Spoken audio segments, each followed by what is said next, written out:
বিশেষ করে শেখ হাসিনা অর্থাৎ শেখ হাসিনা খুনি, তিনি দিনা দুপুরে মানুষকে হত্যা করেছেন। বিশেষ করে 13ই শাপলা চত্বর এবং জুলাই উদ্যাপন ছাত্রদেরকে কুপিয়ে হত্যা করা হয়েছে।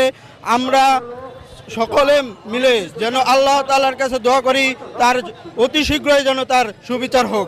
এটাই আপনাকে জানবো যে এই যে নারী কমিশন গঠন করা হয়েছে, আপনারা বলছেন এটি ইসলাম বিদ্বেষী কমিশন, এটি কেন আসলে?